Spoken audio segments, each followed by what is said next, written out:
Hey there everybody, I'm AstroPick, and today we're going to talk about D2R Reimagined mod. I've gotten a few requests to give an overview, give people an idea of what it's all about, so let's get into it. So something that I truly love about this mod is the fact that stamina at the very beginning is not a problem. Like it's a small detail, but I just love it. Now I'm just going to run. Just going to run with the sorceress here and just watch at my stamina. It's not going down super fast. It's one of those very small quality of life changes that honestly I love it. Second thing I want to talk about is the stash and inventory size. They are huge. As you can see here, it's still 4 stash tabs. I believe you can add more stash tabs in if you want to, but it can cause issues. You could end up losing a bunch of stuff if you put too much and break the game, basically. But you've got twice the size on your inventory space, which basically gives you an entire area for all charms, right? So you basically can have a full charm space as well as room to pick up your items. Personally, I'm not a fan of throwing my items in the cube, but you can do that. And the cube is also absolutely enormous. Now, let's talk about our mercenary. Our mercenary space is huge. We have our general weapon, armor, helmet, of course. But you got room for 1 amulet and 1 ring, a pair of boots, a pair of gloves, and a belt. So there's a lot more variety for your mercenary. And just a little hint of some of the items that you can find. I have this ring on my mercenary currently that gives a level 4 Holy Freeze aura when equipped. Plus, increased attack speed, life's leech, and mana stolen per hit.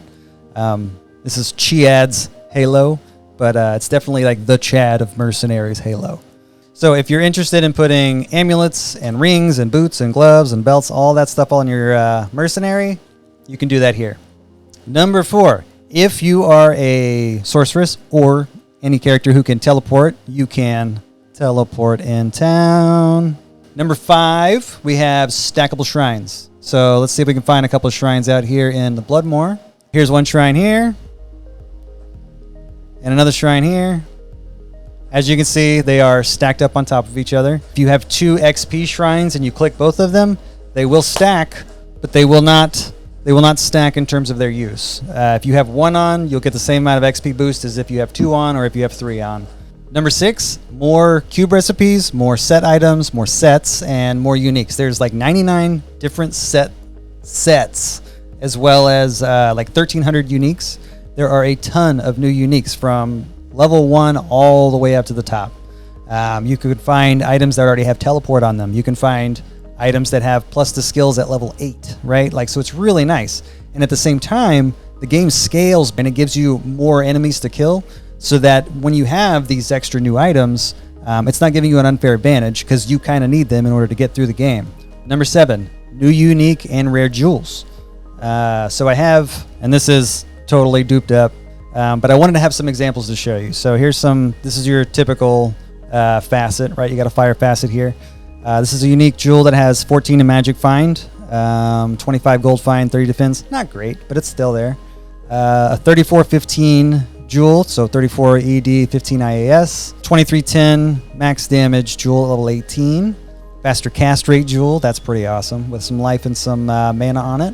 Then we have some of these yellow jewels, which this is the one that stuck out to me the most. It's 15 increased attack speed, 8 dexterity, 7 energy, and all resistance 11 at level 33. It's beautiful.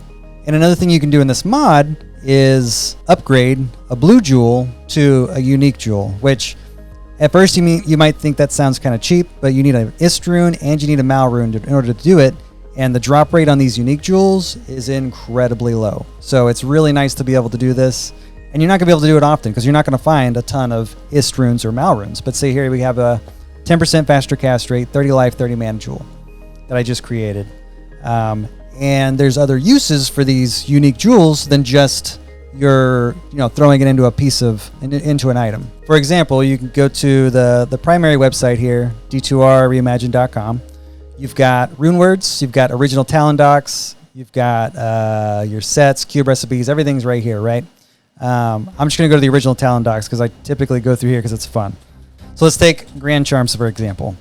If you have a magic Grand Charm, 3 unique jewels, a Zod rune, and an L rune, you can create a different magic grand charm. I don't know what that different one is. I think if I go back to the other website, I might be able to know precisely what it is. Let's go find out in there, because I'm still trying to figure this out. I'm still learning more and more about this mod.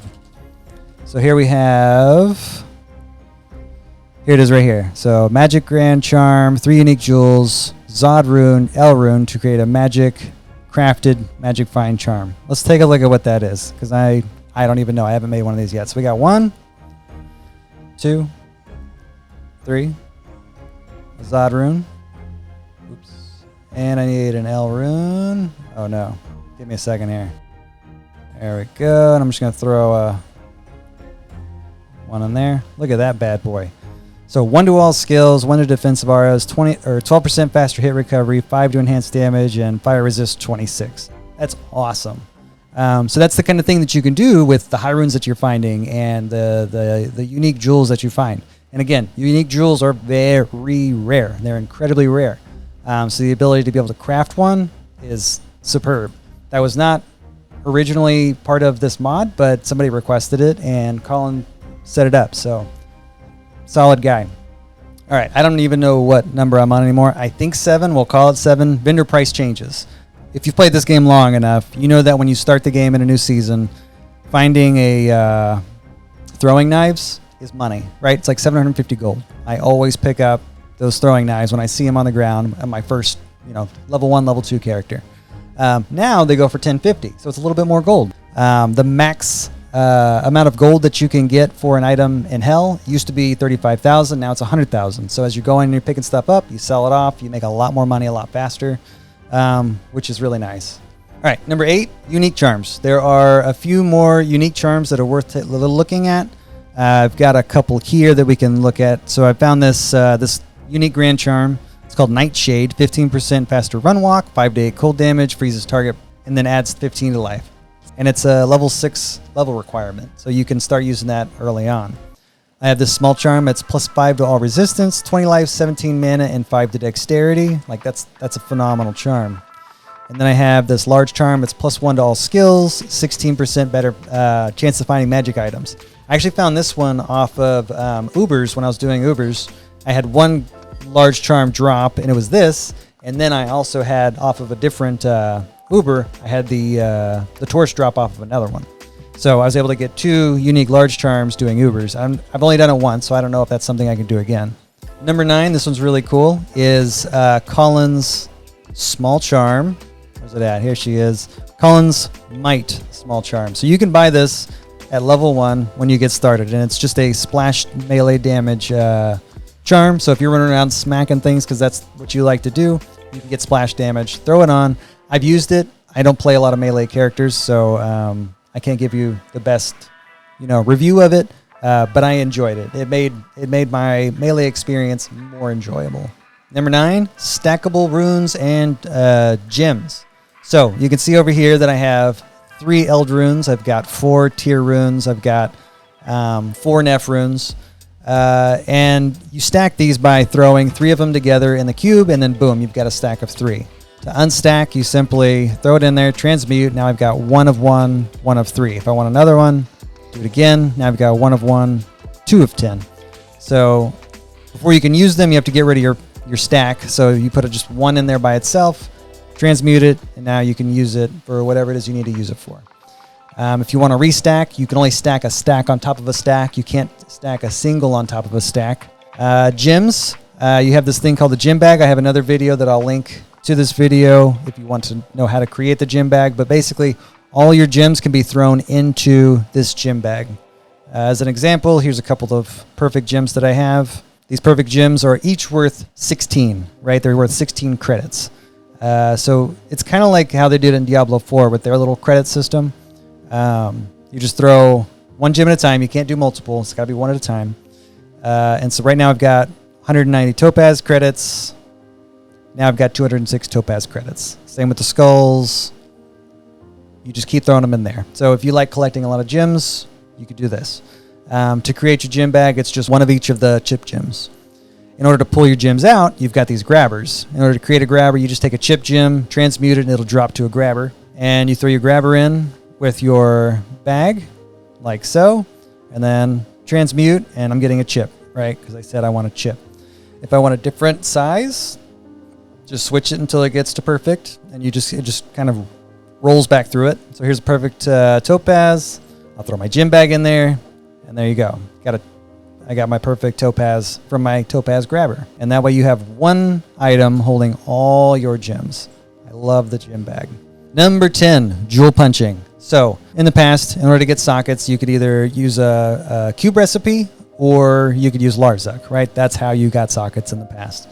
Now they're using these blue jewels to hole punch. So for an example, I'll just grab a few of my jewels here and see what items I have that I can punch. So here's a plate mail. It's got level 3 Fanet, which is awesome. That's another thing that we're going to talk about in a little bit. And I'm just gonna hole punch it. Let's see if we can throw 1, 2, 3, 4, 5, 6 gems in it. All right, so I used 6 jewels and I got 2 sockets. Something you got to keep in mind is the eye level and what the item could actually get. So a plate mail can really only get 2 sockets, whether it's eye level 99 or whether it's eye level 1. So check your eye levels on your items before you start wasting your jewels to socket things. Number 11, yellows are more viable. What I've found is that a lot of the yellow armors that drop will have an aura that can be that's used when you equip it. So you can toss these onto your mercenaries and you can get Fanet as an example.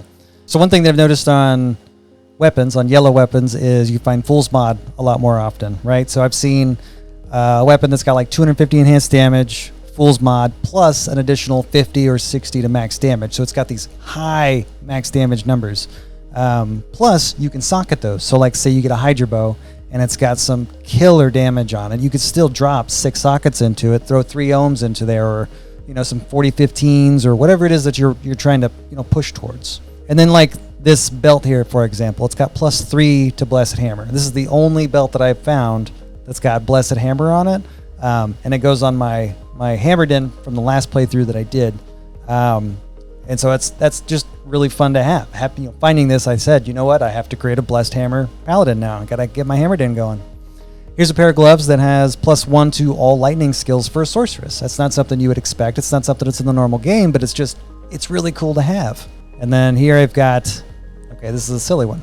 I've got +2 to martial arts, and I've got +2 to Holy Shock.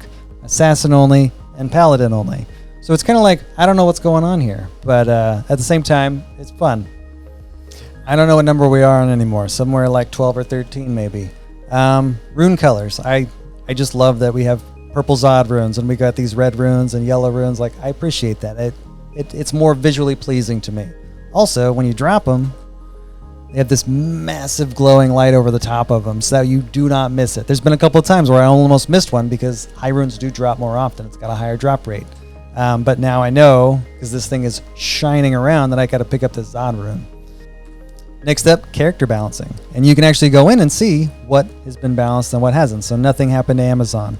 For Assassin, there's been some trap changes, right? Death Sentry shots fired before disappearing increased to 10, which is nice. Barbarian has quite the list. I'm not going to go through all of that. Druid, Necromancer, Paladin, no changes. Sorceress, Hydra global duration delay has been decreased. So you can go through and get an idea of what changes have been made to these classes, and you can play accordingly. On top of these character changes, there are also some UI changes for the Assassin. You can see on the bottom here, my Tiger Strike has a little counter on it, so I know what I'm using at the bottom as well as using my dots here.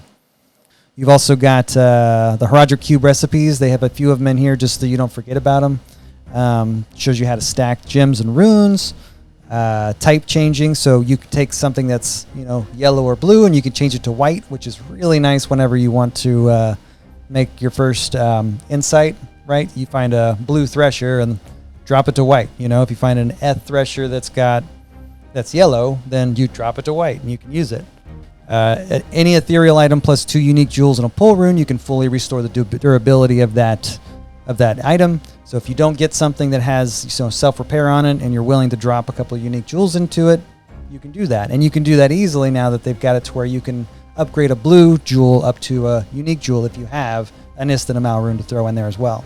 Rings and amulets. You can take 3 blue rings and you can create a blue amulet. You can take 3 blue amulets, or you can create a blue ring. So you can just kind of, jump back and forth between them. I personally haven't found that that's beneficial. I got to a point where I just started selling them off, but it's something you can do. Charms, you can reroll charms, right? You can take 3 small charms, create a new small charm. 3 grand charms, create a new grand charm, but it's going to be at your character's level. Same with the jewels. You can reroll the jewels. Breakpoints. All breakpoints, well, at least almost all breakpoints are listed. The only breakpoints that I haven't seen are increased attack speed. But you have faster cast rate, faster hit rate, faster block rate. So if you want to quickly take a look at your breakpoints versus what you have. So I'm on a sorceress, right? Yeah, I'm on my sorceress. Faster cast rate's 9, 20, 37, 63, 105, and 200. My cast rate's 80, so I need 10 more in order to hit the next, or no, not 10 more. That would be 90s for paladin, not sorceress. But in order for me to get to my next one, I need, 25 more? So you can hit the breakpoints and you know what your breakpoints are. And then the last big thing that I wanted to talk about is the Discord. It's a relatively active Discord. Colin is pretty active on it. I've never had a question that didn't go unanswered within probably a couple hours. I can't say it'll always be like that if it grows more and more, but it's nice to have somebody on there who can help you walk through things. There's also a wiki that needs a lot of work. I've been adding some stuff into it. I hope other people will add stuff to it as well. Now, there's not a repository with all of the items, so you can't just grab all the items that you want and play the game, right? I'll show you this set that I really like. It is called Forgotten Treasures. It's a 6-piece set. You have a mask, armor, gloves, belt, boots, and a shield. Look at the set bonus on this. 2 to all skills, 15 all attributes, 40 all resist, 4% experience gain, 100 to magic find, 200 to gold find. It's got another 25% block rate here, so it's got high block, lots of mana regen, damage reduction, life leech, strength, mana leech, life, dexterity, hit recovery, faster run walk, everything you need to run through normal and nightmare and just destroy everything. Like, Saigon's is great. Saigon's is great until you hit level 15 when the Forgotten Treasures set can be used. My gosh, it's so cool. There's 99 sets, right? There's so many more sets than you've had in the past. And it's not overpowered sets. It's not whites. And that's something that I really enjoy about this mod is that it's different, right? A couple other items to take a look at here is this level 37 rune word called Deception. It's got teleport on it, which is really cool. Like for the first rune word that I was going after was this one. All I needed was an Io, Dole, and Lum in order to get it. So I got this and I was rolling through things. Tyrael's Grief, 20% faster cast rate, regen mana 64%, and 34 to magic find. Phenomenal ring. Terangriel's Ring, 1 to all skills, 5 increased attack speed, 10% faster cast rate, 9 to all attributes. Gillian's Tiara, this is a tiara that I found that had +2 to teleport on it. And then I threw some extra runes and life, I guess, because I needed the resists. But I had 3 jewels, dropped the 3 sockets in here, and this got me through Nightmare and into Hell. Belt of Evil, +75 magic find, and drains life by 1, and -2% to experience gain. So it's cool because like you get this 75 to magic find, but also you lose some stuff as well. Harlequin Crest Shaco, you can actually get 4 sockets into this, which is wild. I wasn't expecting that. I was expecting no more than 3, but here it is, 4 sockets. So I guess there are a few scenarios where you might be able to get more sockets than normal. Kingpin set. This is a really cool set. If you look at these, you're going to recognize all of these if you've played this game a lot, right? Blade of Alibaba, Harlequin Quest Shaco, Nagel Ring, Skulders, War Travs, and upgraded Gold Wrap. So it's all of these magic finding items that you're looking for at the start of a season, but it's in a set. I haven't found the full set yet, and I'm not going to go spoil it and figure out what all comes in this set. But I have found the Shaco, the Nagel Ring, and the Travs. So I still need... and the Alibaba. So I only need a Skulders and a Gold Wrap, and I'll have all of it. Lack Dunnan's Bracers. These band bracers have +2 to combat skills. and 43 to magic find. So I had this on my paladin. This was a lot of fun to use. And then this matriarch javelin, I put this together on my Javzon. There are some cube recipes that you can use that allow you to use some of your runes. Let me see what this one was. So it was a rare weapon. So it was rare javelins. I used 2 rare jewels, an Om rune and a Vex rune, and I created this because I wanted to see what I could get out of this recipe. And it was decent. It was better than what I had, so I was able to use this. 80 to 227 throw damage. It's got replenish on it. 75 max damage, plus 2 to jab skills, and then life stolen per hit, mana stolen per hit. So it was a great starter item for my Javzon. I ended up getting her to 99 with these. So I can't end this without having some downsides, right? There's always some downsides. One of them is rune stacking is pretty tedious, like going through and having to, you do a run, you get 10 runes that are all stackable. You then have to go into your stash to move a stack of runes into your stash where your stacked rune is to combine them and then move it back to your stash. It's really annoying. So that's something that's tedious, definitely a downside. Some items are simply silly, right? We looked at an amulet that had what was it, assassin skill as well as a paladin skill, or was it Amazon? I think it was Amazon skill and paladin skill. So sometimes things like that pop up, right? It can be a little buggy. Colin's been working really hard on it, trying to get it as bug-free as possible, but it's not always possible. If you do ever find a bug, drop it in the Discord and they'll talk to you about it, or there's a chance they might even send you a file that you can throw into wherever those files go. And another thing to remember is that this is not like the old school open BattleNet type of mod. This is you're not getting a bunch of white items. You're not running around smacking one monster and then every skill that you have just explodes and just kills everything around you. This is very much just an expansion of D2R. I mean, that's why it's D2R Reimagined. And of course, there's no online play. They don't have online play for any mods at this point. I heard something about they were going to do it, and then there were some issues with people trying to copy the game, and that would be like a way into it or like a backdoor or something. I don't know. So who knows if it's ever going to happen, but it's still fun to do it on single player because you get to keep your map. And as a person who's has a 4-year-old son, I can get up and walk away for 3 hours and come back and I'm still in my game. You know what I mean? Like I don't have to worry about it disconnecting from online because it's offline. Overall, I'd say it's very similar to D2R, aside from all of the new items. It's faster progression, has a higher rune rate or higher HR drop rate, which is so nice. Like so many people have gone years without ever finding a burr rune, and now I think on my last playthrough, getting 3 characters to 99, I ended up with like 7 or 8 burr runes. So it's really nice to be able to go through and actually play the game to like its fullest extent. I think that's everything. I've gone through and explained all the stuff that I love about it. I think I've hit all the major points. But down in the below, I'll include a link to the mod where you can download it, the Discord, just so if you're interested, you can jump in and play, and I'm sure I'll see you around on the Discord. Thanks for watching. If you enjoyed this, please hit the like button. It helps the algorithm find who needs what. And if you want to see more content like this, please be sure to subscribe. Thank you, and have a good one.